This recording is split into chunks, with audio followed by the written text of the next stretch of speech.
যারা নতুন রাঁধুনি বা রান্না করতে একদম জানে না তাদের জন্য মুগ ডালের একদম সহজ একটা রেসিপি।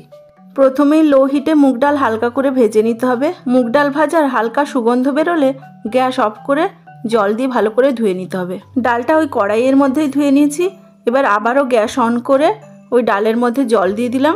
এরপর স্বাদ মতো নুন, পরিমাণ মতো হলুদ গুঁড়ো দিয়ে ভালো করে মিশিয়ে নিয়ে জল ফুটতে শুরু করলে ঢাকা দিয়ে দেবো। লো হিটে রান্না করে নিতে হবে 10 থেকে 15 মিনিট। 15 মিনিট পর ঢাকা খুলে নিয়ে ডাল সেদ্ধ হয়ে গেছে। এবার ঘন অনেকটা হয়ে গেছে বলে আরও চায়ের কাপের 1 কাপ জল দিয়ে দিলাম। ডালটা একটা বাটির মধ্যে ঢেলে নিয়ে আবারও কড়ার মধ্যে সর্ষের তেল গরম করে নিয়ে জিরে, শুকনো লঙ্কা, তেজপাতা ফোড়ন দিলাম। ফোড়ন ভাজার সুগন্ধ বেরোলে সেদ্ধ করে রাখা ডালটা দিয়ে দিলাম। আর কি হাই ফ্লেমে 30 সেকেন্ড মতো রেখে গ্যাস অফ করে গরম ভাতের সাথে সার্ভ করুন।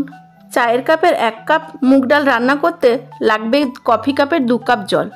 কেমন লাগলো এই সহজ রেসিপি কমেন্ট করে জানাবেন।